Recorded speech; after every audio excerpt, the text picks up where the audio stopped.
संस्थापकाय च धर्मस्य सर्वधर्मस्वरूपिणे अवतारवरिष्ठाय रामकृष्णाय ते नमः।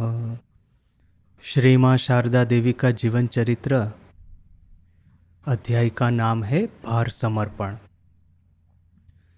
इसके बारे में हम देख रहे थे कि किस तरह से श्री रामकृष्ण माँ शारदा देवी को भविष्य के रामकृष्ण संघ की आध्यात्मिक गुरु दायित्व ग्रहण करने के बारे में उनको तैयार कर रहे हैं। और पिछले क्लास में हमने देखा कि किस तरह से स्वामी प्रेमानंद जी महाराज या तो फिर स्वामी विवेकानंद माँ के बारे में क्या कह रहे हैं। तो अभी आगे पढ़ते हैं कि क्या लिखा है इस चैप्टर में। श्री रामकृष्ण दक्षिणेश्वरे स्पष्टतो श्री मायर देवित्व घोषणा करार पूर्वे कामार पुकुरेओ इहार इंगितो दिया छिलेन। दक्षिणेश्वर में श्री माँ के देवित्व के बारे में घोषणा करने से पहले कामारपुकुर में ही ठाकुर ने माँ का सही स्वरूप क्या था उसके बारे में एक इशारा किया था। उसके बारे में एक ऊपर से एक अस्पष्ट शब्दों में समझा दिया था कि माँ का जीवन चरित्र और माँ के पृथ्वी पर आगमन, इसका क्या औचित्य है, इसका क्या प्राधान्य है, इसकी क्या आवश्यकता है। तो देखिए कि ये कामारपुकुर की घटना, अभी माँ का जीवन या तो फिर अपने संघ की ये जो टाइमलाइन जो है, जिन्होंने स्टडी की होगी उनको पता है कि किस तरह से अराउंड 1898 के आसपास में श्री रामकृष्ण कामारपुकुर गए थे। ठाकुर वहाँ पे दक्षिणेश्वर में थे, साधना कर रहे थे। तो ठाकुर की साधनाओं की सब अजीबोगरीब बातें वहाँ पे कामारपुकुर में जाती थी ठाकुर की माँ चंद्रामणि देवी के पास में, कि उनका लड़का पागल हो गया है और पता नहीं क्या अजीबोगरीब हरकतें करता है। वो माँ के जो माँ काली के पुजारी है, तो माँ काली के लिए जो प्रसाद की लुची या तो पूरी आती है वो बिल्ली को खिला देते हैं, वगैरह वगैरह बातें कामारपुकुर में जाती थी। तो फिर जैसे होता है गांव में और इवन शहर में भी कि सलाह देने वाले 10 लोग खड़े हो जाते हैं। तो किसी ने सलाह दी माँ को, माँ चंद्रामणि देवी को, कि आपके बेटे का विवाह करवा दीजिए, विवाह होगा तो सब ठिकाने हो जाएगा। ये जो माँ करके जगदम्बा माँ काली करके घूमता है, संसार का दायित्व एक बार सर के ऊपर में आएगा तो फिर ये सब भूल जाएगा। ठाकुर की ही वो कहानी है कि वो जयपुर में गोविंद जी के पुजारी, तो राजा ने उनको पुकारा, किसी काम से कहा कि आप राज दरबार में आइए, ऐसा करके निमंत्रण भेजा। तो पुजारी कहते हैं कि राजा को ही बोलिए यहाँ पे आए। यानी कि क्या है कि पुजारी तो गोविंद जी के पुजारी है, तो उनका तो एक अपना स्टेटस है। राजा बुलाने से राजमहल में क्यों जाएंगे, राजा को यदि काम है तो मंदिर में ही आ जाइए, गोविंद जी के मंदिर में। तो राजा ने सोचा मेरे सामने इतना घमंड दिखाता है तो क्या उपाय किया जाए। तो उपाय यह है कि उनकी शादी करवा दो। बिना ब्रह्मचारी थे तो ब्रह्मचर्य का तेज होता है, साधना का एक तेज होता है। और फिर त्यागी, यदि संसार की जवाबदारी नहीं होती, ब्रह्मचारी है, साधना कर रहे हैं, पूजा कर रहे हैं, तो त्यागी है। त्यागी को फिर राजा की क्या आवश्यकता है। तो फिर उनकी शादी करवा दी। 10 लोगों ने सलाह दी राजा को, तो शादी हो गई। फिर लड़का भी हुआ। अभी लड़के के लिए तो सब चीज़ें चाहिए होती है, तो फिर अभी पुजारी ही अपने से ही बीच बीच में राज दरबार में चले जाएंगे, गोविंद जी का वो चरणामृत लेकर के, न कि ये पूजा है उसके लिए निमंत्रण देने के लिए, वगैरह वगैरह। तो जब शादी होती है, बच्चे होते हैं, बीवी आती है घर में, तो ऑटोमेटिकली उनकी संभाल लेने के लिए धन भी चाहिए, पैसा भी चाहिए। फिर उस समय त्याग, मैं त्यागी हूँ, मैं साधक हूँ, वो सब बातें भूल जानी पड़ती है। तो यहाँ पे भी 10 लोगों ने मिलकर के माँ को सलाह दी, चंद्रामणि देवी को, कि अपने बेटे का विवाह करवा दीजिए। तो फिर खैर अभी ठाकुर का विवाह तो हुआ, किंतु विवाह हुआ किनसे? जगत जननी जगदम्बा स्वयं पृथ्वी पे अवतरित होकर के आई थी उनके साथ में। अभी ठाकुर को तो उनका सही स्वरूप पता है, किंतु बाकी सबको माँ का सही स्वरूप क्या है वो पता नहीं था। ठाकुर के भीतर में तो वो पहले से ही कामारपुकुर गांव में ठाकुर की बाल्य लीलाओं का अभ्यास करते हैं, उनके बारे में पढ़ते हैं, तो हमको पता चलता है कि किस तरह से वहाँ गांव की स्त्रियां ठाकुर को जैसे कि बाल गोपाल रूप में ही देखती थी, उनको अपने घर में बुलाने के लिए, उनके साथ में वार्तालाप करने के लिए, उनके श्री कंठ से मधुर संगीत सुनने के लिए वे लोग कितनी आतुर रहती थी। वह सब कहानियां तो है, किंतु फिर ठाकुर जिनके साथ में विवाह करेंगे वो भी कोई सामान्य स्त्री तो होगी नहीं। इस तरह से सोचना बहुत कम लोगों के नसीब में था। इन लोगों में, जिन लोगों ने इस तरह से सोचा था, उनमें बड़ी भाग्यमती थी एक प्रसन्नमयी, यदि मुझे नाम ठीक याद है तो। अभी वो लाहा बाबू की घर की वो एक कन्या थी और ठाकुर के प्रति उनकी बड़ी भक्ति थी। किंतु जब वो हमको पता है कि ठाकुर की जब महासमाधि हुई दक्षिण कलकत्ता में, उसके बाद में ठाकुर ने माँ को कहा था कि तुम कामारपुकुर में जाना, वहाँ पे रहना, वहाँ पे अपना घर हमेशा बचा के रखना। तो फिर माँ उनके कहने के अनुसार कामारपुकुर जाकर के रहने तो लगी, किंतु फिर उस समय के विधवाओं के नियम के अनुसार वो जो सफ़ेद कपड़े पहने हैं, फिर गहने नहीं रखने हैं, फिर वो मस्तक मुंडन करवाना है, वो जो सब, और खाने पीने में बड़ी कठोरता करनी है, तो माँ तो फिर वो जो सफ़ेद साड़ी वैसे तो पहनती थी, किंतु लाल किनारी वाली सफ़ेद साड़ी पहनती थी, और उनके जो हाथों में चूड़ियाँ बना के दी थी ठाकुर ने, वो घटना भी हमको पता है कि जब माँ वो सोने की चूड़ियाँ निकालना प्रयास कर रही थी, उसी समय ठाकुर ने आकर के उनका हाथ पकड़ करके कहा था कि मैं गया कहाँ पे हूँ, इस कमरे में से उस कमरे में, इतना ही तो फिर वो माँ ने चीर सधवा। उस समय भी कामारपुकुर में भी बहुत सारे लोग माँ की निंदा करते थे, तो उस समय एक बार माँ ने फिर से ठीक किया। और ये जो घटना है कि माँ चूड़ियाँ निकालने का प्रयास कर रही थी, वो तो वहीं पे काशीपुर में ही हो गई बात, ठाकुर की महासमाधि के बाद की ही बात है। किंतु फिर जब माँ कामारपुकुर आई, उस समय भी बहुत सारे लोग निंदा कर रहे थे, तो उस समय भी माँ ने इस तरह से 2 चूड़ियाँ निकालने का प्रयास किया। तो फिर ठाकुर ने फिर से आकर के कहा कि अरे, मैं मर थोड़ी ना गया हूँ कि तुम विधवाओं की तरह रहोगी। उसके बाद में ठाकुर कहते हैं कि देखो शाम को ये गौरदासी आएगी, उसको तुम पूछना कृष्ण तंत्र के बारे में। तो फिर माँ सोचती है ये क्या है, मुझे तो पता नहीं। किंतु खैर उसी शाम को देखिए ठाकुर की जो भविष्यवाणी, ठाकुर ने कहा था शाम को गौरदासी आएगी, तो अभी ये गौरी माँ उसी दिन शाम को कामारपुकुर पहुंची। और फिर जब माँ ने उनको पूछा कि ये ठाकुर ने इस तरह से दर्शन दे करके कहा था, तब ये गौरदासी कहती है, गौरी माँ कहती है कि हाँ, नित्य कृष्ण नित्य लीला, ये बात वैष्णव तंत्र में है। तो ये वैष्णव तंत्र के अनुसार श्री रामकृष्ण देव का निधन देह से यदि चला गए हैं, सदेह पृथ्वी पे नहीं है, तो उनके जो सूक्ष्म स्वरूप है या तो फिर उनके आशीर्वाद है पृथ्वी पे हमेशा बने रहेंगे। इस हिसाब से माँ चीर सधवा है, माँ कभी विधवा होगी ही नहीं। तो जब गौरदासी के मुंह से, गौरी माँ के मुंह से जब माँ ने ये बात सुनी, तो फिर से उन्होंने चूड़ियाँ उस समय भी नहीं निकाली थी। किंतु हुआ ऐसा था उस समय कामारपुकुर में कि कुछ कुछ लोगों का ऐसा, वो जैसे गांव में होता है, रूढ़िचुस्त गांव में, तो कुछ लोग इस तरह से कमेंट करते थे, कोई कुछ कहता था वगैरह वगैरह। तो उस समय ये प्रसन्नमयी थी, उसने कहा था कि गदाई गदाइयर बहू ओरा देवांशी, अर्थात कि गदाई और गदाई की बहू यानी कि श्री माँ शारदा देवी, ये लोग देवांशी है, देव के अंश से उन्होंने जन्म ग्रहण किया है, वे लोग कभी कोई गलत कार्य कर ही नहीं सकते। तो कामारपुकुर में ज़्यादातर लोगों को माँ का सही स्वरूप क्या था वो नहीं पता था, किंतु कुछ कुछ लोग थे कि जिनको कि ये बात पहले से ही समझ में आ गई थी। तो जो भी है, किंतु ठाकुर ने उसी समय कामारपुकुर जब कलकत्ता से जाते, माँ उस समय जयराम बाटी में रहती थी, जयराम बाटी से जब भी ठाकुर कामारपुकुर आएंगे माँ को बुलाते थे, माँ भी आती थी, कामारपुकुर रहती थी, ठाकुर की सेवा करती थी। उन दिनों की ये घटना है कि किस तरह से गांव की स्त्रियों को ठाकुर माँ के सही स्वरूप के बारे में बताते हैं। क्या कहते हैं? अशिक्षितो ओ अमार्जितो बुद्धि ग्रामवासिनीरा निश्चयी ताहा धारणा करिते पारे नाई।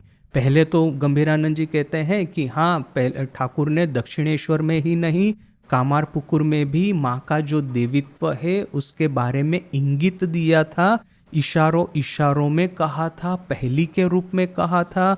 किंतु जो अशिक्षित, वो अमार्जित बुद्धि, जो लोग गांव की जो स्त्रियां अशिक्षित थी और उनकी बुद्धि सुसंस्कृत नहीं थी, इसके लिए उन्होंने ठाकुर के वचनों की ठीक ठीक धारणा न कर पाई, ठाकुर के वाणी को ठीक से समझ न पाई। ठाकुर ने क्या कहा था? श्री माँ तखन 14 बत्सर बयस का किशोरी, माँ की उम्र उस समय 14 वत्सर 14 साल की थी, किशोरी थी। ठाकुर जखन पल्ली रमणी दिग के उपदेश दीतेन, श्री माँ সেই सब सुनीते सुनीते माझे माझे घुमाइया पड़ीतेन। ठाकुर उस समय जब पल्ली की यानी कि गांव की स्त्रियों को उपदेश देते तो फिर माँ वो सब सुनते सुनते सो पड़ती। अच्छा, ये गांव की स्त्रियों को उपदेश देना अर्थात क्या? लीला प्रसंग में बड़ा सुंदर वर्णन है यह सब कुछ, कि जब ठाकुर कामारपुकुर जाते तो अभी जैसे वो जो जैसे वृंदावन में गोपियाँ अपने घर छोड़ करके, पति को छोड़ करके, अपने बच्चों को छोड़ करके जब भी भगवान कृष्ण बंसुरी बजाते हैं कैसी दौड़ी दौड़ी चली जाती थी, उनके लिए ही जैसे कि उनका जीवन सर्वस्व है, अपना घर, अपना परिवार, वो सब भूल जाती थी। तो कामारपुकुर में भी ऐसा होता था, जब भी कलकत्ता से ठाकुर आते, मतलब जब तक ठाकुर कामारपुकुर में ही थे उस समय की तो बात ही नहीं, किंतु जब कलकत्ता से भी जब ठाकुर आते तो ये सब स्त्रियां ठाकुर के घर पे आकर के, उनका जो वरांडा होता है वहाँ पे बैठी रहती, ठाकुर के साथ में बातें करती रहती। यहाँ तक कि जब ठाकुर किसी स्त्री को पूछते हैं कि अच्छा तुम्हारा घर का काम करना है या तो फिर तुम्हारा लड़का है उसका क्या हुआ, तब वो स्त्री एकाएक चौंकित हो जाती, चमकित हो जाती, कहती अरे अरे ये सब काम तो हम भूल ही गए, दौड़ना पड़ेगा अभी। कोई स्त्री कहती कि ठाकुर को जब दर्शन करने के लिए आती है, उनकी बातें सुनने के लिए, तो वो कहती कि सुबह से ही घर में खाना बाना सब पका करके रखा है, बच्चे को खाने की सब व्यवस्था कर दी है, तब कहीं मैं आकर के यहाँ पे आई हूँ, अब जब तक आप बात करेंगे मैं आपकी बात सुनूंगी। यानी कि अपने परिवार का सब काम छोड़ करके ये स्त्रियां ठाकुर के घर के सामने आके बैठी रहती, जब तक ठाकुर बातें करते तो वे लोग भी सुनती। तो अभी नेचुरली है कि माँ भी वहाँ पे आई हुई है जयराम बाटी से, तो वो भी इस सब स्त्रियों के साथ में बैठ करके ठाकुर की अमृतमय वाणी सुनती। किंतु होता क्या कि सुनते सुनते कभी वो सो पड़ती। अभी क्योंकि क्या है कि देखिए गांव की स्त्रियों को तो सब कार्य करना है, सुबह से उठ करके, फिर अभी आजकल की तरह जो हम जिस चीज़ों के बारे में संपूर्ण रूप से अभ्यस्त हो गए हैं कि हाँ घर में पानी आ जाता है, कपड़े वगैरह धोने की सब घर में ही, ये जो रनिंग वाटर जिसको कहते हैं, प्लम्बिंग, इलेक्ट्रिसिटी, ये सब चीज़ों ने इतना सारा सुविधा हमको कर दिया है कि इसके बिना का जीवन हम कल्पना भी नहीं कर पाते। कि सुबह से ही आपको जलाशय है या कुआं है वहाँ पे पानी लेने को जाना होगा, जब घर में पानी आएगा तब तो कहीं जाकर के कुछ कार्य प्रारंभ होगा। तो ये और दूसरा क्या है कि देखिए कि माँ अपने पिताजी के घर रहती थी जयराम बाटी में। अभी जब तक पिताजी के घर, माँ के घर रहती है तो अपनी बच्ची को तो कोई इतना काम नहीं करने देगा। श्यामा सुंदरी देवी, श्री माँ शारदा देवी की माँ, वही तो सब कार्य किया करती थी घर संसार का, वो इतना सारा कार्य करती थी।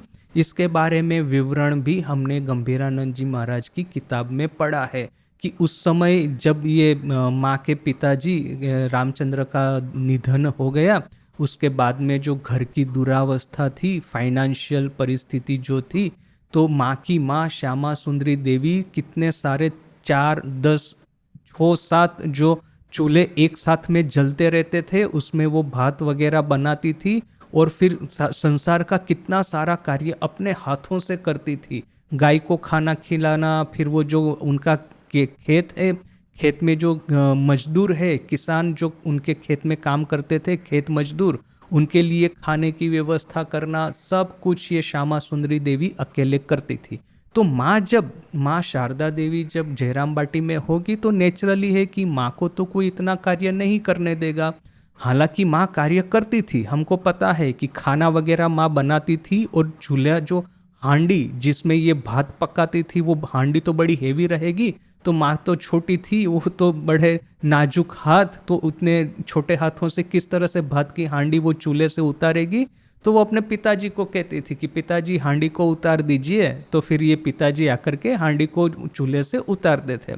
तो काम करने का अभ्यास था। किंतु जब ससुर गृह में आते हैं, जब स्त्री अपने ससुर के या तो पति के घर आती है, तो नेचुरली जिम्मा बढ़ जाता है, रिस्पॉन्सिबिलिटी बढ़ जाती है। तो कामारपुकुर में आकर के माँ को ज़्यादा काम निश्चय करना पड़ता होगा, और काम करके अभी वो बालिका है, काम करने का इतना अभ्यास नहीं है, तो नेचुरली जब बैठने को मिला तो वो जिस तरह से नेचुरली होता है सो पड़ती थी। तो फिर क्या होता, श्री माँ से सब सुनीते सुनीते माझे माझी घुमाइया पड़ी ते, ठाकुर की बातें सुनते सुनते माँ कभी सो पड़ती। अन्नो मेरा अमनी ताके ठेलिया तुलीते चेष्टा करी, तो दूसरी स्त्रियां माँ को धक्का मार करके नींद से उठाने का प्रयास करती, एवं बली तो और कहती, एमन कोथागुली सुन लेना, घूमिए पढ़ लो। यह सब जो अमृतमयी वाणी है ठाकुर की, यह सब सुनोगी नहीं, सुनी नहीं, सो पड़ी क्या? ठाकुर बोली तेन। तब जब उनको नींद में से उठाने का प्रयास करती बाकी सब स्त्रियां, उस समय ठाकुर कहते, नागो ना ओके तुलो ना जी ना, उसको उठाना मत नींद से।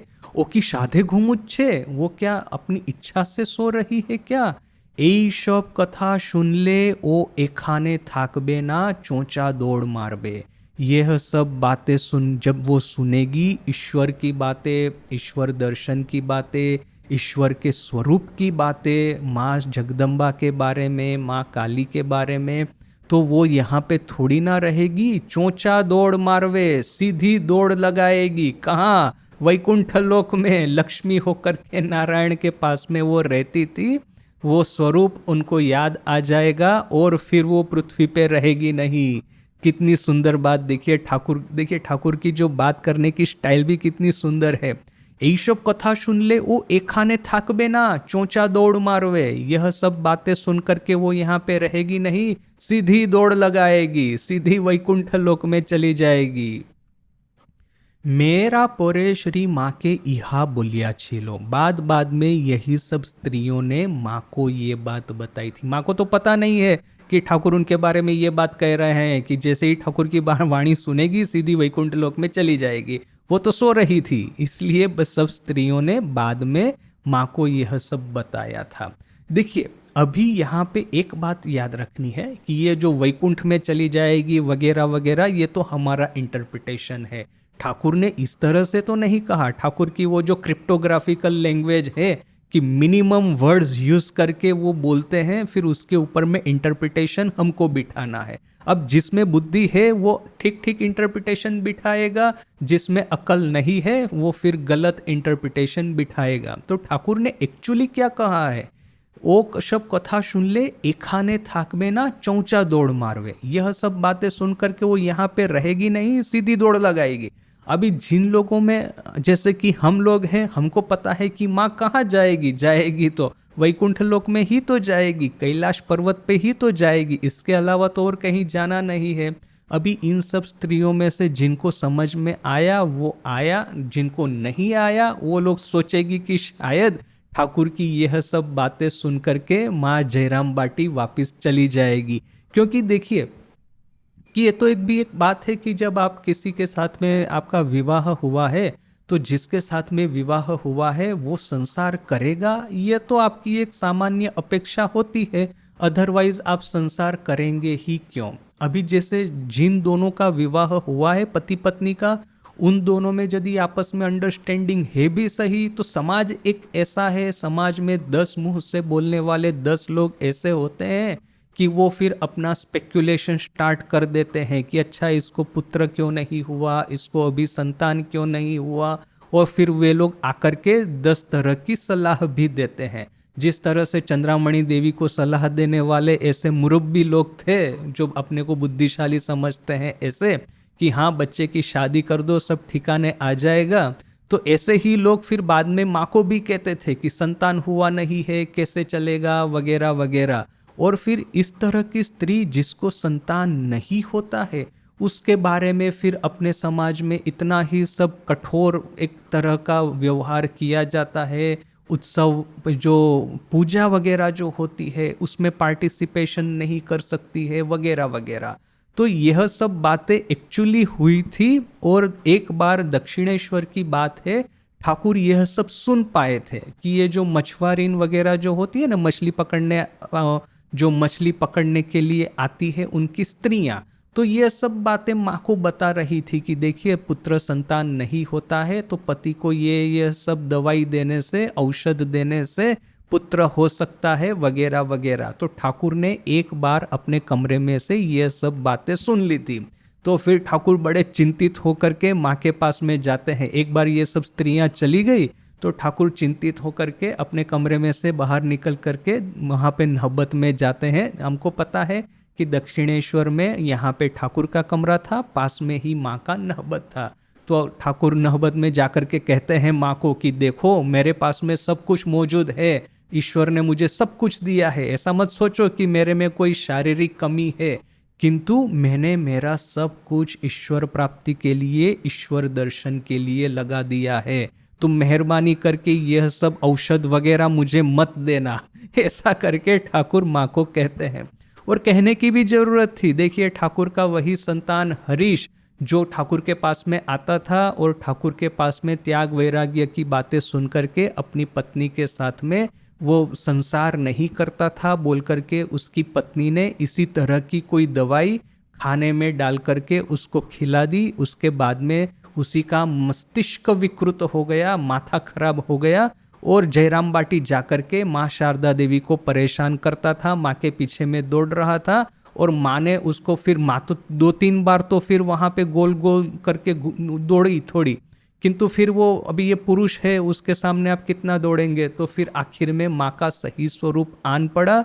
माँ ने उसको धक्का मार के जमीन पे फेंका, उसकी जीभ खींची एक हाथ से और दूसरे हाथ से जोर जोर से उसके मुंह पे चाटा मारना शुरू किया। माँ का जो बगला स्वरूप है वो फिर प्रदर्शित करना पड़ा। तो ये परिस्थिति भी आ सकती है यदि लोगों की बात सुन करके आप अपने पति को इस तरह की दवाई वगैरह खिलाएंगे।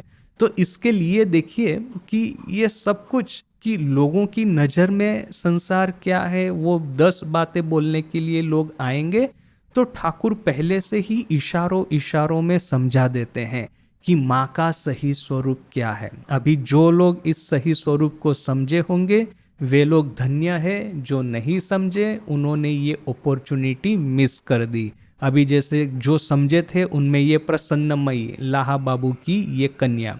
तो इस तरह से ये पूरा प्रसंग आगे में महाराज क्या लिखते हैं, ठाकुर एक कथागुली की ओर थे बोलिया छिलेन तिनी जाने। ठाकुर ये बात किस अर्थ में कहे थे वो तो वही जानेंगे। হয়তো তিনি এই রূপ আভাস দিয়াছিলেন যে শ্রী মায়ের মন স্বভাবতই এই রূপ ঊর্ধ্বগামী, যে নরলীলার উপযোগী পরিবেশ রচনার পূর্বে ঈদৃশ উচ্চতত্ত্ব কর্ণগোচর হইলে মায়াবলম্বনে স্বকার্য সাধনের পূর্বেই তিনি এমন গভীর সমাধি নিমগ্ন হইয়া পড়িতে পারেন जे लीला विग्रह धारण ही व्यर्थ होइया जाइबेन। बाप रे, एक पूरे पैराग्राफ जैसा सेंटेंस है, पूरे लीला प्रसंग में शरत महाराज की कॉपी मारी है। हो सकता, अभी देखिए पहले तो मैंने अपना इंटरप्रिटेशन कह दिया। अभी यहाँ पे महाराज क्या लिखते हैं, कहते हैं कि ठाकुर किस अर्थ में यह बात बोले थे वो तो ठाकुर ही जाने, किंतु हो सकता है कि ठाकुर ने ये आभास दिया था कि श्री माँ का मन स्वभावतई अर्थात कि स्वाभाविक रूप से इतना ऊर्ध्वगामी था कि नरलीला के उपयोगी परिवेश रचना के पूर्वे ही, यानी कि नरलीला जो ठाकुर की पृथ्वी पे हो रही है उसके लिए एक परिवेश रचना करना पड़ेगा। उसके लिए समय के साथ में भक्तों को जुगाना पड़ेगा, भक्तों को इकट्ठा करना पड़ेगा, भक्तों को ईश्वर साधना के बारे में सिखाना पड़ेगा, धर्म चक्र प्रवर्तन करना पड़ेगा, नव युग में नव संदेश नव अवतार का पृथ्वी पे फैलाना पड़ेगा।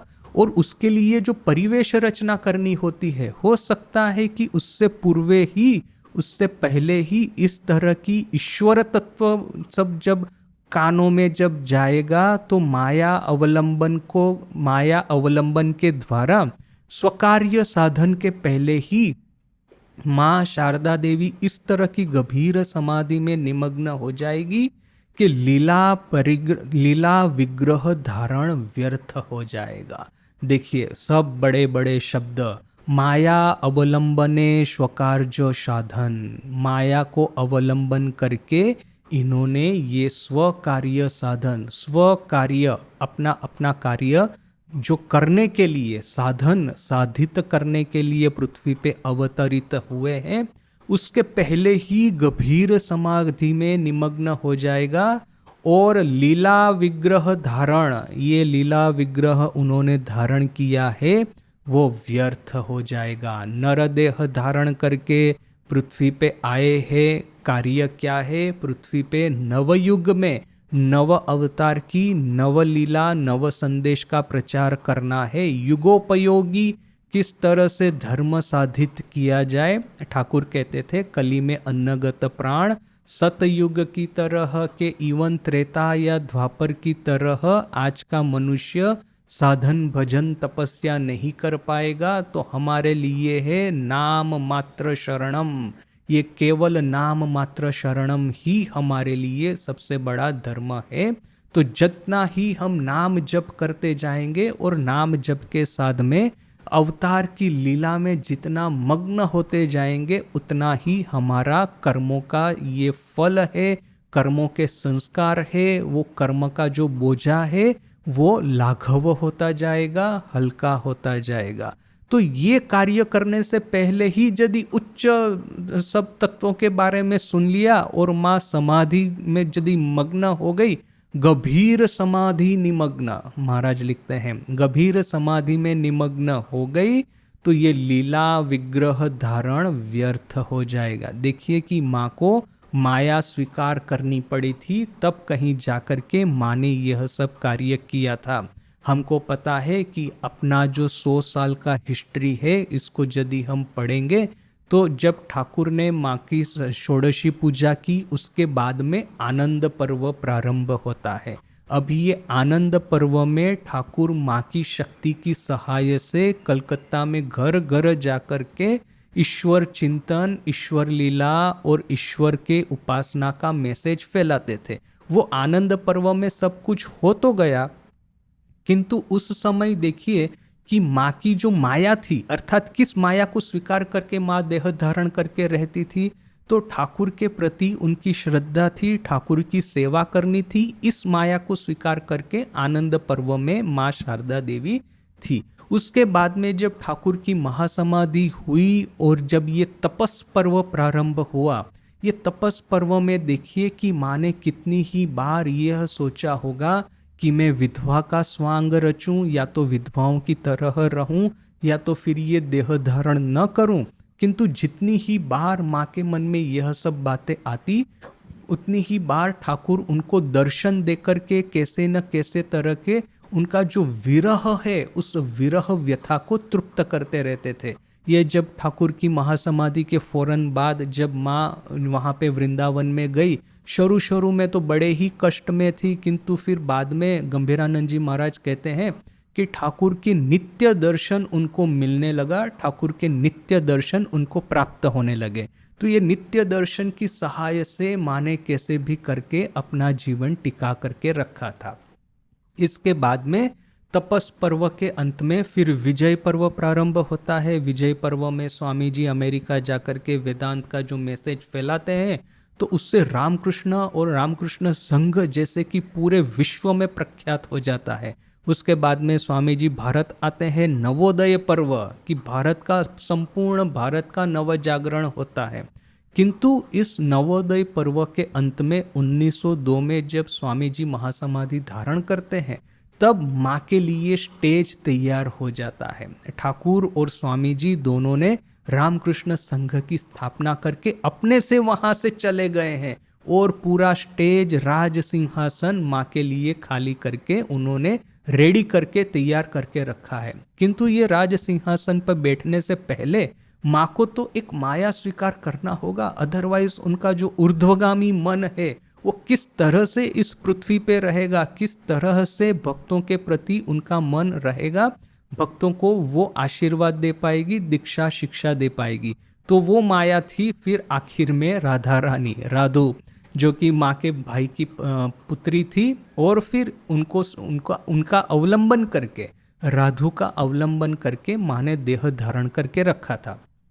और देखिए कि माँ की जब आखिरी बीमारी जब चल रही थी, मातृ पर्व के अंत में 1920 के आसपास में, उस समय, अब हमेशा ऐसा होता था कि माँ सब समय राधु के लिए आतुर रहती थी, वो क्या करती है क्या नहीं करती वो सब उसके ऊपर में नज़र रहती थी, कुछ गलती होने से शिक्षा देती थी, या तो फिर उसको आध्यात्मिकता के बारे में बताती थी, वगैरह वगैरह। किंतु अपने आखिरी समय में माँ ने कहा कि ये उसको, राधु को यहाँ से ले जाओ, मैं उसका चेहरा भी नहीं देखना चाहती। तो राधु, नलिनी, माकू, राधु का पुत्र, ये सब उस समय उद्बोधन में माँ के साथ में था, माँ के साथ में थे उस समय। किंतु जब शरत महाराज को ये बात पता चली कि माँ कहती है कि इन सबको जयराम बाटी भेज दो, मैं इनका चेहरा भी नहीं देखना चाहती, तब शरत महाराज बड़े चिंतित हो गए थे। क्यों? क्योंकि उनको पता था कि जिस समय माँ का मन राधु के ऊपर में से उठ जाएगा, उस समय माँ के अंतिम महाप्रयाण का प्रारंभ हो जाएगा। और उसी समय शरत महाराज कहते हैं कि तो फिर लगता है कि इस बार माँ ने देह त्याग करने के बारे में ठान ही लिया है। तो ये देखिए कि यहाँ पे जब ठाकुर कहते हैं कि वो क्यों सो रही है, तो अपनी इच्छा से नहीं सो रही। जिस महाशक्ति का अंश धारण करके माँ ने पृथ्वी पे जन्म लिया है, वही महाशक्ति जबरन जैसे कि माँ को सुला दे रही है, क्योंकि यह सब उच्च तत्वों की बातें सुनेगी तो पृथ्वी पे शायद रहेगी ही नहीं, इतनी गंभीर समाधि में निमग्न हो जाएगी कि जिस कार्य साधन के लिए जो परिवेश रचना करनी है, उपयोगी परिवेश रचना, उसके पूर्व ही वो समाधि में मग्न होकर के देह त्याग कर देगी। तो इस पूरे एक ही प्रसंग में हमको बताया गया कि किस तरह से ठाकुर ने कामार पुकुर में भी इस बात को इशारों इशारों में कह दिया था कि माँ का सही स्वरूप क्या है। যাহা হোক, जो भी है, প্রক্রান্ত বিষয়ের উপলব্ধির জন্য শ্রী মায়ের দেবীত্বের এইটুকু परिचयी आपातत যথेष्ट।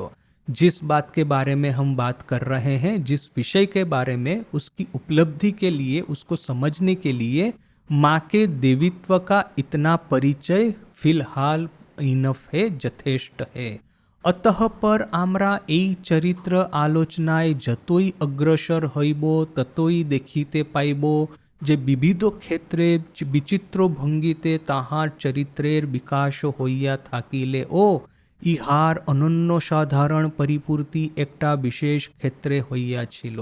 इसके बाद में हम इस चरित्र आलोचना में जितने ही आगे बढ़ेंगे उतना ही देख पाएंगे कि विभिन्न क्षेत्रों में विभिन्न रूप से उनके चरित्र का विकास भले ही चाहे हुआ था, किंतु इसकी अनन्य साधारण परिपूर्ति, एक विशेष रूप से उसका जो विकास था वो एक विशेष क्षेत्र में हुआ था। जितना ही माँ का चरित्र पढ़ेंगे उतना ही समझेंगे कि बहुत सारे क्षेत्रों में माँ का चरित्र, माँ की यह जो दिव्यत्व है वो परिस्फुट होता हुआ दिखाई देता था। किंतु इन सभी क्षेत्र में भी एक क्षेत्र ऐसा है कि जहाँ पे माँ का देवीत्व विशेष रूप से प्रकाशित हुआ था।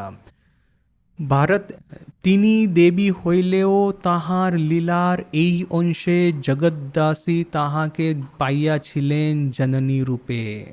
माँ देवी होकर के भी उनकी लीला के इस अंश में जगतवासी, जगत के लोग उनको पाए थे जननी के रूप में। देखिए कि माँ का देवीत्व साधन भजन के क्षेत्र में गुरु रूप से, दीक्षा गुरु के रूप में, देवीत्व के रूप में, घर संसार की जितनी बातें हैं उन सब में उपदेश जो स्त्रियों को देती थी, उन सब विभिन्न रूप से उनका देवीत्व का प्रकाश तो हुआ ही था। किंतु इस लीला में, इस पार्टिकुलर, जैसे पहले पहले जब शुंभ निशुंभ का विनाश करने के लिए देवी ने जन्म धारण किया था, इस युग में उनका जन्म धारण करने का एक सबसे बड़ा, एक जो विशेष क्षेत्र था वो जननी रूप से उन्होंने प्रकट किया था। जगतवासी, जगत के लोग उनको प्राप्त किए थे जननी के रूप में। भारतेर अध्यात्म इतिहासे इहा एक गुरुत्वपूर्ण व्यापार। भारत के अध्यात्म जगत में यह एक गुरुत्वपूर्ण ये बात है। श्री राम पूर्वतापनी उपनिषदे उक्त होइया छे, उपासकानाम कार्यार्थम ब्रह्मणो रूप कल्पना। श्री राम पूर्वतापनी उपनिषद में लिखा है, उपासका नाम कार्यार्थम, जो उपासक है उसके कार्य के लिए ब्रह्मणो रूप कल्पना, ब्रह्म रूप की कल्पना करते हैं। जो उपासक है ब्रह्म के, वो जब निर्विकल्प, जो ये निराकार निर्गुण, जो समय और अवकाश के परे हैं, इस तरह के ब्रह्म की कल्पना कैसे कर पाएंगे? क्योंकि जैसे ठाकुर ने कहा कि इस जगत में सब कुछ एटा हो गया है, एठो होए गए छे, शुद्ध ब्रह्म एठो होए नहीं, अर्थात कि जगत में सब कुछ झूठा हो गया है, मुंह के द्वारा उसको बोला गया है, मन के द्वारा उसके बारे में चिंतन किया गया है, किंतु ब्रह्म के बारे में ना ही मुंह से आप बोल सकते हैं, ना ही मन के द्वारा उनको चिंतन कर सकते हैं। तो जब साधन की प्रारंभिक अवस्था होती है तो हमको यही वाणी, यही कर्ण, यही चक्षु और यही मन, इसी के ऊपर में तो भरोसा करके साधना करनी है। तो क्या हम सुनेंगे ब्रह्मन के बारे में? ब्रह्मन के बारे में हम क्या बोलेंगे? ब्रह्मन का हम दर्शन कैसे करेंगे? ब्रह्मन का स्मरण मनन निध्यासन कैसे करेंगे? तो इसके लिए उपासका नाम कार्यार्थम, उपासकों के भले के लिए ब्रह्मणो रूप कल्पना, ब्रह्म रूप की कल्पना करते हैं। उपासक दिकेर प्रयोजन निर्बाहिर जन्न निर्गुण निराकार ब्रह्म रूप परिग्रह करिया थाकेन। उपासकों के प्रयोजन के लिए निर्गुण निराकार ब्रह्म रूप परिग्रह करते हैं। श्रीमद् भगवद गीता ते आछे, ये यथा माम प्रपद्यन्ते तांस तथैव भजाम्यहम। जो श्रीमद् भगवद गीता में भी है कि ये जो जिस तरह से मेरी भजना करता है, मैं उन्हीं के भाव का आश्रय करके उनके सामने मैं अपने को प्रकट करता हूँ। जो भक्त जे रूपे आमार स्मरण लैया थाके, आमी शे रूप भाव अवलंबने ताहार अभिष्टो पूर्ण करी। जो भक्त जिस तरह से मेरा स्मरण करता है, मैं उसी भाव का अवलंबन करके उनकी अभिष्ट, उनकी इच्छा पूर्ण करता हूँ। श्री चंडी तेओ ऋषि बोलीते छेन। चंडी में भी ऋषि ने कहा है, एवं भगवती देवी सा नित्यापि पुनः पुनः संभय कुरुते भूप जगतः परिपालनम। हे राजन, शेई भगवती जन्मादि शून्य होइले ओ पुनः पुनः एई रूपे आविर्भूत होइया जगतेर परिपालन करें। हे राजन, वही भगवती जन्म आदि शून्य, जिनका ना ही जन्म है, ना ही मृत्यु है, ना ही जरा है, ना ही व्याधि है, जरा मृत्यु जन्म व्याधि इनके परे होकर के भी पुनः पुनः इस तरह से आविर्भूत होकर के जगत का परिपालन करती है। ताई अति प्राचीन काल होते एई देशे देवीर विविध विग्रहो बा प्रतीको प्रचलित आछे ओ पूजित होते छे। इसीलिए अति प्राचीन काल से ही भारत देश में देवी के विभिन्न विग्रह या प्रतीक प्रचलित है और इनकी पूजा होती है। देवीर स्तव स्तुति ओ असंख्यो, देवी की स्तव स्तुति भी असंख्य है। देवी के आमरा पाइया छी विविध रूपे विविध भावे। देवी को हमने पाया है विविध रूप से विविध भावों में। तीनी लक्ष्मी, सरस्वती, शीतला, मनसा, चंडी, दुर्गा इत्यादि। देवी है लक्ष्मी, सरस्वती, शीतला, मनसा, चंडी, दुर्गा वगैरह। तिनी धनदात्री, विद्यादात्री, निरामयकर्त्री, त्राणकारिणी, असुर संहारिणी। वो है धनदात्री, विद्यादात्री, निरामयकर्त्री, त्राणकारिणी और असुर संहारिणी। ये धनदात्री और विद्यादात्री तो समझ में आता है। निरामयकर्त्री अर्थात कि अपने रास्ते में जितने भी यह सब अशुभ या तो फिर जितने भी शोक संताप है उनका निरामय करती, और त्राणकारिणी यानी कि हमारे जीवन में जितने भी यह सब समस्याएं हैं उसका संहार करती हुई, असुर संहारिणी, असुरों का संहार करती हुई। ચંડીતે તહાં કે समस्त विद्या रूपिणी और समस्त नारी रूपिणी बोला हुआ है। चंडी में उनको समस्त विद्या की सर्वदेव देवी स्वरूपाय श्री रामकृष्ण ऐसा कहते हैं ना। श्री रामकृष्ण कौन है? सर्वदेव और देवी स्वरूप। तो यहाँ पे भी उनको समस्त विद्या रूपिणी, समस्त नारी रूपिणी, जितनी भी विद्या है, जितनी भी स्त्री शक्तियां हैं, उनकी मूर्तिमंत स्वरूप देवी को कहा गया है। तुष्ट होइया तिनी भक्ति मुक्ति प्रदान करेन, आबार रुष्ट होइया तिनी अधार्मिक अनाचारी दंड विधान करेन। यदि वो तुष्ट होगी तो भक्ति और मुक्ति प्रदान करेगी, और जो रुष्ट होगी तो अधार्मिक और अनाचारी को दंड करेगी। नारी रूपे, शक्ति रूपे, देवी रूपे, मातृ रूपे आमरा अनादिकाल होइते ताहार पूजा करिया आशिते छी। नारी रूप में, शक्ति रूप में, देवी रूप में, मातृ रूप में हम लोग अनादिकाल से, अनंत समय से उनकी पूजा करते आ रहे हैं। राम प्रसाद कमलाकांतो और राजा रामकृष्ण प्रभृतिर भक्ति ते मुग्ध तिनी आबार स्वर्गेर ऐश्वर्य छाड़िया मोरतेर कुटीरे पदार्पण करेन। राम प्रसाद, कमलाकांत और राजा रामकृष्ण वगैरह कवियों की भक्ति से मुग्ध होकर के वही फिर स्वर्ग का ऐश्वर्य छोड़ करके मर्त्यलोक में एक पर्ण कुटीर में पदार्पण करती है। मर्त्यलोक अर्थात की पृथ्वीलोक। यहाँ पे गरीबी में जो श्रद्धालु है, इस तरह के श्रद्धालुओं के घर में देह धारण करती है। एमन की तिनी भक्तेर भांगा बेड़ा बांधिया दिया जान। यहाँ तक कि जो भक्त है उसका टूटा हुआ घर है वो भी वो बांध करके जाती है, नव निर्माण करके जाती है। कन्या वेशे जननी वेशे तिनी शोके दुखे सांत्वना प्रदान करेन। कन्या वेश में, जननी के रूप में वो शोक दुख में सांत्वना प्रदान करती है।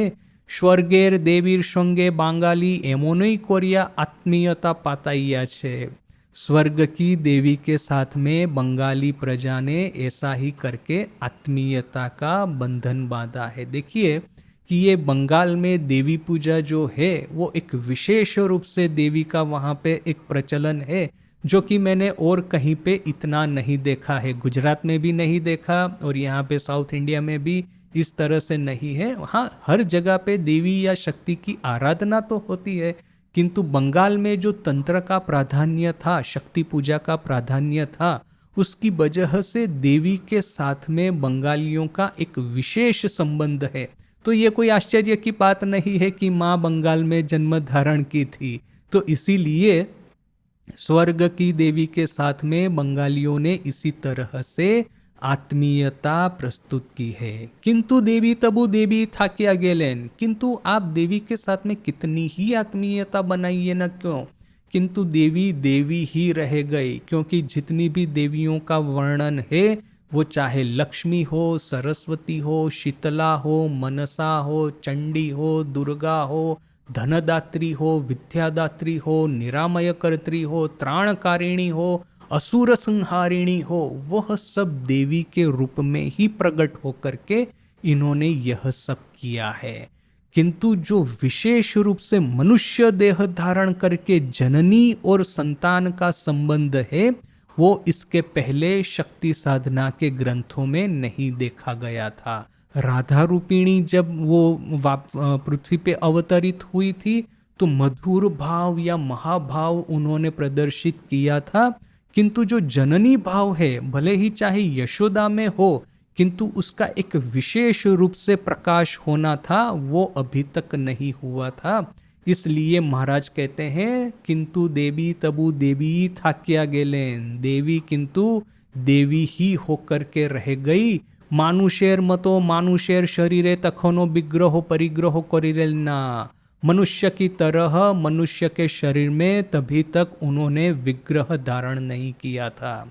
श्री मायर जीवने आम्रा देवीर ए अवतरण धारा रही चरम परिणति देखीते पाई।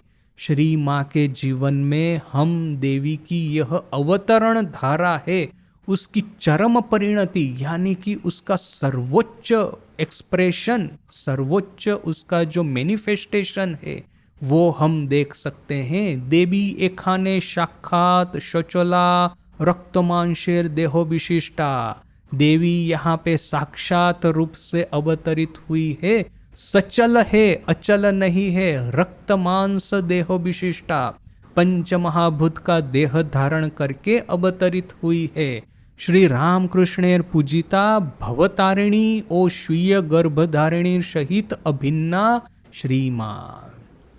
श्री रामकृष्ण के द्वारा पूजित भवतारिणी यानी कि भवतारिणी काली, जिनके नाम से ये काली मंदिर दक्षिणेश्वर का बना था, तो ये श्री रामकृष्ण की पूजिता भवतारिणी ओ स्वीय गर्भधारिणी सहित अभिन्ना, और जिन्होंने माँ को जन्म दिया था उनके साथ में अभिन्ना है ये श्री माँ शारदा देवी। देखिए ये बड़ा ही एक इम्पोर्टेंट फिलोसॉफिकल पॉइंट यहाँ पे गंभीरानंद जी महाराज हमारे सामने रखते हैं। ये इस तरह का एक और डिस्कशन उन्होंने पहले भी किया है अवतरणिका में। इंट्रोडक्टरी चैप्टर जो है इस पुस्तक का, इसमें गंभीरानंद जी महाराज ने बड़े ही विस्तृत रूप से हमको समझाया कि देवी के देह धारण करने का प्रयोजन क्या है। पहले तो वो दुर्गा रूप से, चंडी रूप से असुरों का संहार करने के लिए पृथ्वी पे आती थी, किंतु अभी इस युग में उन्होंने असुरों का संहार तो किया नहीं है। और ऐसा नहीं है कि इस युग में असुर नहीं है, ये ईस्ट इंडिया कंपनी और उसके बाद में ब्रिटिश राज, इन्होंने भारत का जिस तरह से शोषण किया है, भारत देश जैसे कि 1000 साल भूतकाल में चला गया है, तो इन असुरों का संहार तो उन्होंने किया नहीं है। झांसी की रानी की तरह माँ भी तो अवतरित हो सकती थी, झांसी की रानी की तरह वो पूरा सैन्य लेकर के वो ब्रिटिश साम्राज्य को भारत में से भगा दे सकती थी, वो भी तो सामर्थ्य माँ का था। किंतु उस तरह से जन्म नहीं लेकर के एक छोटे से गांव में, एक छोटी सी कुटीर में, एक भक्त परिवार के वहाँ पे जन्म लिया है। उनके खुद के जीवन काल के दरमियान बहुत ही अल्प लोग उनकी महत्ता को समझ पाए थे। श्री रामकृष्ण स्वयं जिनकी महत्ता का गुणगान गाते थे। तो इस तरह से लज्जा पटावृता जननी के रूप में माने देह क्यों धारण किया, तो इसका उत्तर गंभीरानंद जी हमको इस अवतरणिका में इंट्रोडक्टरी चैप्टर में कहते हैं कि इस जन्म में उनको मनुष्य के हृदय के भीतर में संशय राक्षस है, संदेह रूपी जो दानव है, उसका संहार करने के लिए माँ अवतरित हुई थी। तो वो एक बड़ा ही इम्पोर्टेंट पॉइंट उन्होंने बड़े ही विस्तृत रूप से उसमें डिस्कस किया है और हम लोग भी उसको काफ़ी विस्तृत रूप से देखे हैं। यहाँ पे इसी तरह का फिलोसॉफी फिर से महाराज जी बताते हैं और इसमें और एक नया पॉइंट ऐड करते हैं कि इस बार जैसे कि हृदय के भीतर के शत्रुओं का संहार करने के लिए जब माँ आई है, तो साथ साथ में ही इस बार की उनकी ये जो दिव्यता की जो आभा है, सबसे ज्यादा कहाँ पे प्रकाशित हुई है, किस क्षेत्र में, तो वो क्षेत्र है जननी का। मातृ रूप में माँ ने अपना जो भाव प्रकाशित किया है वो यूनिक है।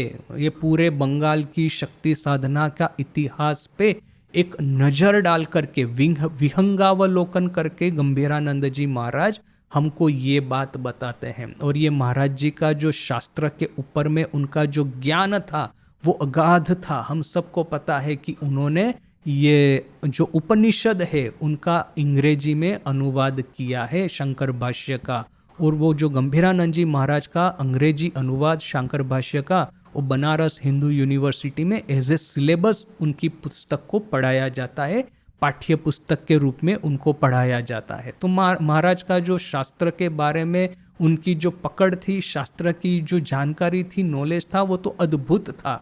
तो शक्ति साधना के जो पूरे इतिहास पे उन्होंने नज़र डाल करके आखिर में ये बड़ा ही इम्पोर्टेंट पॉइंट हमारे सामने रखा है कि अभी तक तो देवी के रूप में, चंडी के रूप में, दुर्गा के रूप में, असुर संहारिणी के रूप में, मनुष्य के पाप ताप संहार करने वाली के रूप में हम देवी के रूप में उनकी आराधना तो की, राधा भाव से हमने उनके भीतर में महाभाव मधुर भाव तो देखा, किंतु आखिर में जो एक भाव जिसका कि सर्वोच्च अभिव्यक्ति अभी तक देवी के जीवन में नहीं हुआ था, माँ यशोदा के रूप में हमको एक आभास जिसका मिला था, जो कि अभी सर्वांग संपूर्ण रूप से खिला हुआ है, वो है जननी का भाव।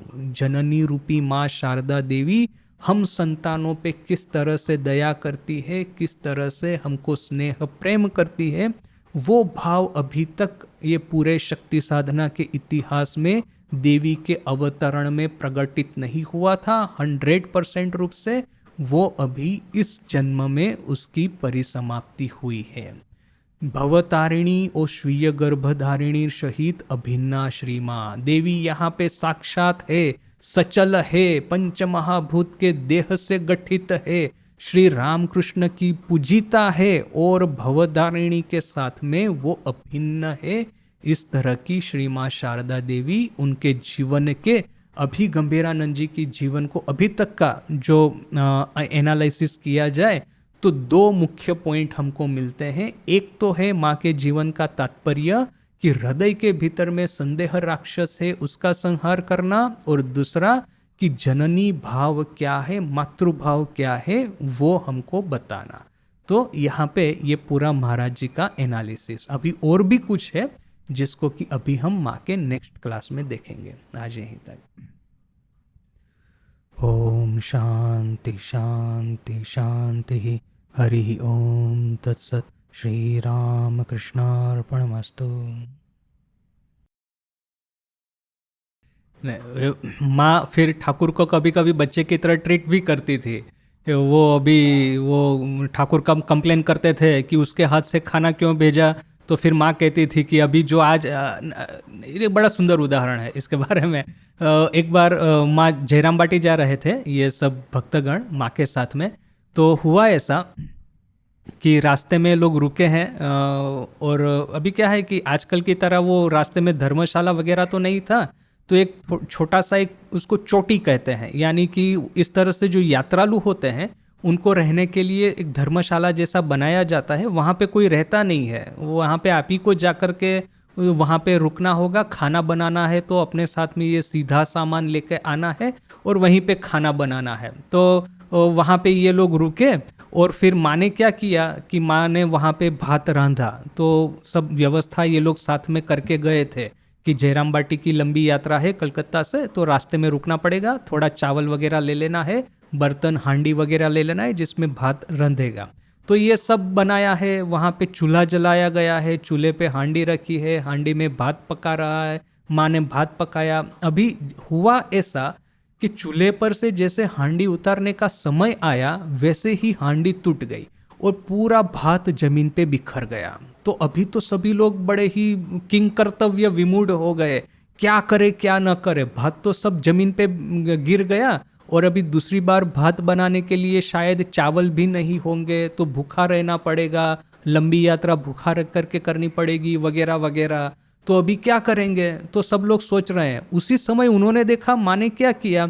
देखिए, भात यदि जमीन पे गिरा है तो जो भात का जो दाना जमीन को मिट्टी को स्पर्श किया है वही तो बिगड़ जाएगा ना, उसके ऊपर में जो भात है, तो ऊपर ऊपर से माँ ने क्या किया कि वो किसी चीज से उन्होंने ऊपर ऊपर का भात समेट लिया जो कि मिट्टी को नहीं लगा था, और इस तरह का ऊपर ऊपर से भात ले लिया और फिर इसी भात को एक पात्र में रख करके, और माँ के पास में क्या होता था, एक डिब्बा रहता था, डिब्बे में वो ठाकुर का वो एक फोटोग्राफ रखती थी। तो रास्ते में जब भी जाना है तो खाना खाना है तो ठाकुर को तो पहले भोग लगाना पड़ेगा, तो डिब्बा खोल करके उसमें जो फोटोग्राफ है उसमें ठाकुर के सामने भोग लगाती थी। तो माँ ने इसी तरह से वो जमीन पे गिरा हुआ चावल ऊपर ऊपर से इकट्ठा करके उसमें एक पात्र में लेकर के ठाकुर के सामने रखा, फोटोग्राफ के सामने, और क्या कहती है, आज के एमनी में पे छो शिगिर शिगिर दूटो खे ना हो, आज आपको यही मिलने वाला है, जल्दी जल्दी थोड़ा सा खा लो, तो फिर आप खा लोगे तो बाकी सब खाना खाएंगे।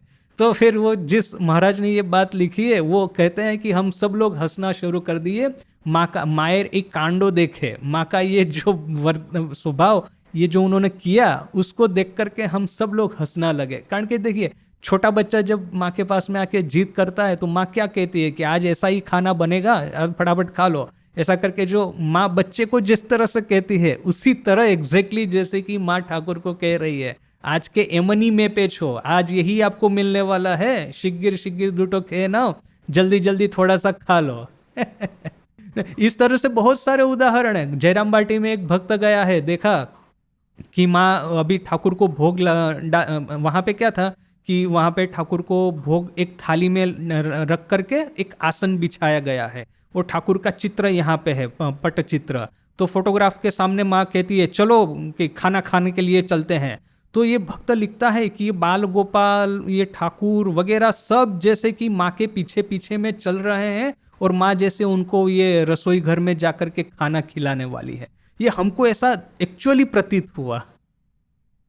वो योगेन माँ ना कि किसी ने देखा कि माँ पान बना रही है, दो तरह के पान बना रही है। एक तो ऐसे बना दिया जिस तरह से नॉर्मली होता है, दूसरे पान में वो जो इलायची डाल करके और ये जो लविंग डाल करके बड़े अच्छे से मेहनत करके सजा करके पान बना रही है।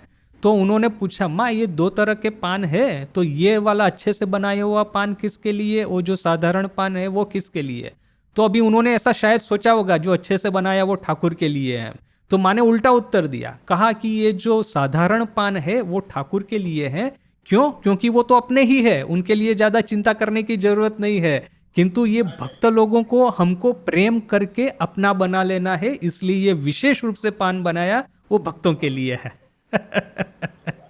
वो मास्टर महाशय के साथ में ऐसा हुआ था, ठाकुर को लेके वहाँ पे गए विद्यासागर के वहाँ पे। तो विद्यासागर सबको मिठाई खिला रहा है, तो ठाकुर को थोड़ा सा दिया, फिर और जो साथ में जो एक दो लोग गए थे उनको थोड़ा थोड़ा मिला। फिर वो मिठाई का डिब्बा लेके मास्टर महाशय के पास में आते हैं, तो विद्यासागर कहते हैं अरे वो तो घर का ही लड़का है, उसको देने की जरूरत नहीं है, बोले मिठाई उसको। निवेदिता लिखती है कि जब स्वामी जी वापस आते हैं, now he is all mother, this is her exact word, now he is all mother, all the time he is talking about mother. तो नेचुरली कि वो खीर भवानी और ये अमरनाथ, ये जो यात्रा थी स्वामी जी के जीवन की, तो इस मेजर टर्निंग पॉइंट वहाँ पे ही स्वामी जी को उस समय इच्छा मृत्यु का वरदान मिला था, अमरनाथ की गुफा में ही।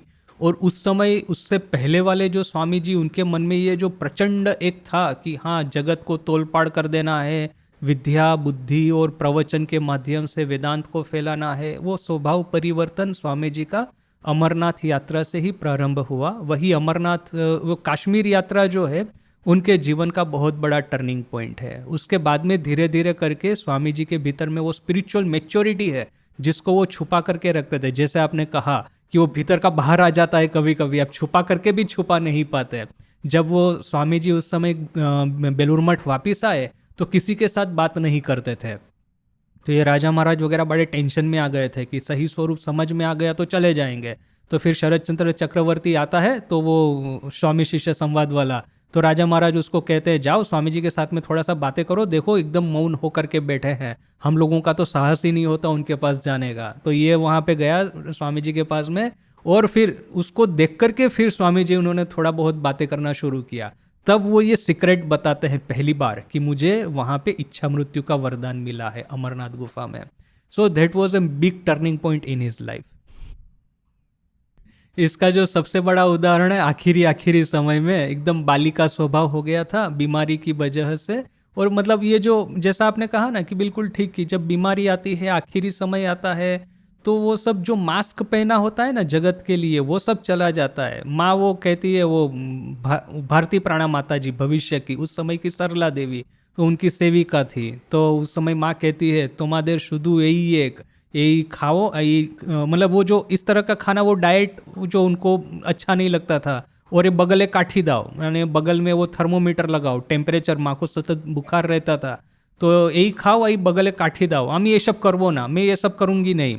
तो उस समय ऐसा होता, माँ इस तरह से जब जिद करती ना, तो वो सरला देवी कहती कि मैं शरद महाराज को पुकारूं, तो शरद महाराज का नाम लेने से फिर माँ ठीक, अच्छा ठीक है। अभी मैंने जैसे वो बच्ची अपने पिताजी से किस तरह से डरती है, किंतु उस दिन कहा कि अच्छा बुलाओ शरद को, देखती हूँ क्या शरद कहता है। तो शरद महाराज आए ऊपर में, तो मोटे सोटे थे, तो धीरे धीरे करके चढ़ते चढ़ते ऊपर में आए, माँ के पास में बैठे और माँ को कहा कि माँ क्या हुआ है। तो फिर माँ सब बच्ची की तरह कंप्लेन करने लगी, ये लोगों का यही एक है, इसी तरह का खाना खिलाते हैं, इसी तरह से बार बार टेम्परेचर लेते रहते हैं, मैं खाऊंगी नहीं, ये नहीं करूंगी। तो फिर शरद महाराज कहते हैं माँ क्या मैं खिलाऊं क्या। तो फिर माँ कहती है अच्छा ठीक है। तो फिर शरद महाराज अपने हाथों से वो फीडिंग कप जो होता है बच्चों के लिए, उससे वो चम्मच से उनको खिला रहे हैं और फिर कहते हैं कि माँ एक टू जीरिए खान, उन्हें बंगाली में कहते हैं माँ थोड़ा सा अच्छे से खाओ। जीरिए खान मुझे पता नहीं, किंतु उसका मतलब उसका भाव समझ में। धीरे धीरे, अच्छा अच्छा। माँ एक टू जीरिए खान। तो माँ कहती है कि देखो तो बादशाह, तुम ये तो भालो करे बोलते पारशो, मैंने तुम इतना अच्छे से कह सकते हो धीरे धीरे खाओ, वे लोग क्या ऐसा नहीं कह सकते हैं क्या? और फिर थोड़ा देर खिलाया, फिर माँ कहती अच्छा ठीक है जाओ, मैंने तुमको बड़ा परेशान किया, तुम्हारी नींद मैंने उसमें वो व्याघात पहुंचाया, जाओ अभी तुम जाके सो जाओ। तो आखिर में माँ का बिल्कुल बाली का स्वभाव हो गया था। साधना जब आप करते हैं, जो साधना करते हैं तो देवी के विभिन्न रूपों का आपको दर्शन होता है, धारणा होती है। तो बिना साधना के आप समझ नहीं पाएंगे ये सब चीजों को। वो चंदन को आप जितना घिसेंगे ना उतना ही खुशबू आती जाएगी।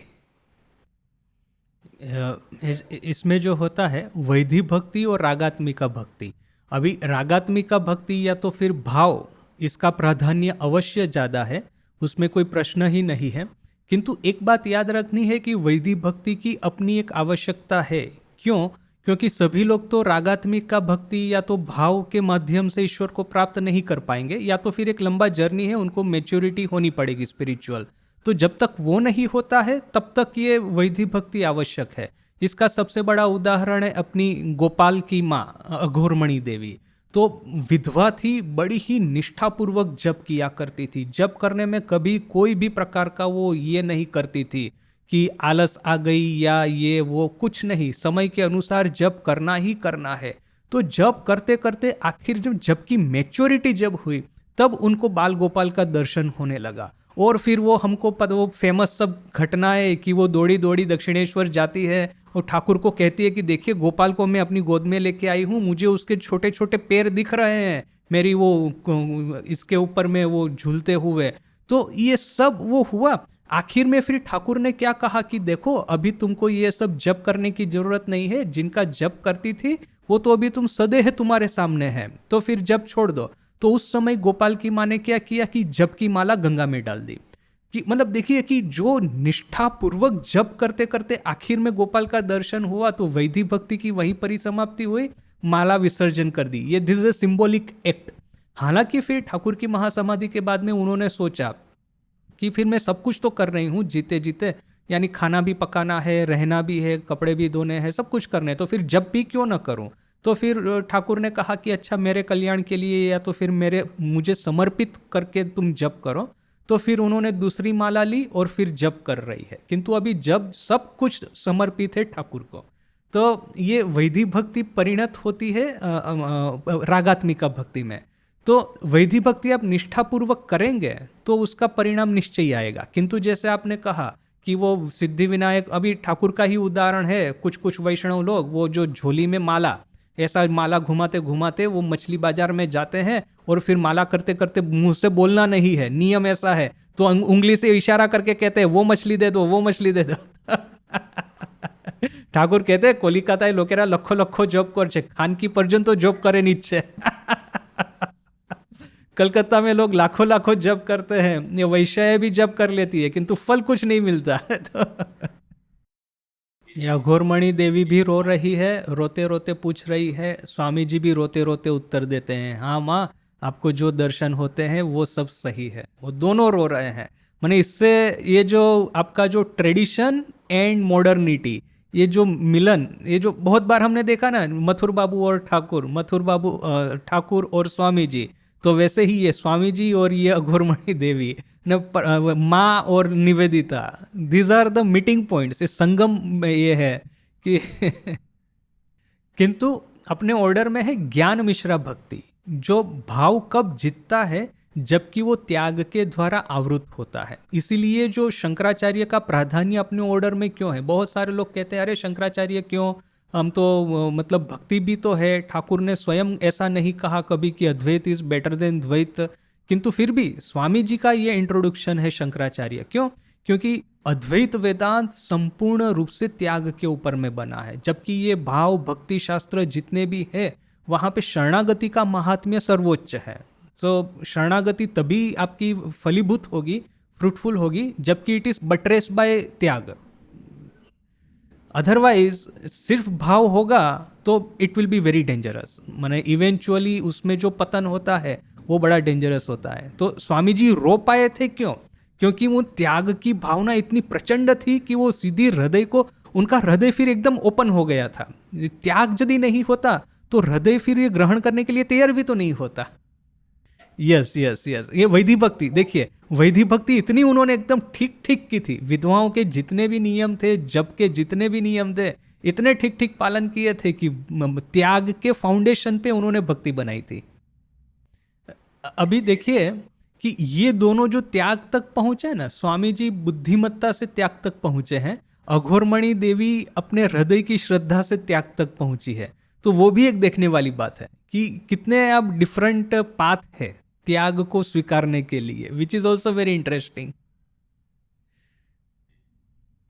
अघोरमणि देवी कहती थी ये क्या खा खा खा, जैसे ही मैं आती हूँ वैसे ही ठाकुर खाने का नाम दे देते हैं। वो वहां पे बलराम मंदिर में गए, अघोरमणि देवी, ठाकुर कहते हैं अच्छा वो जब अच्छे से फोड़न डाल करके वो वघार करके वो सब्जी बनाओ तो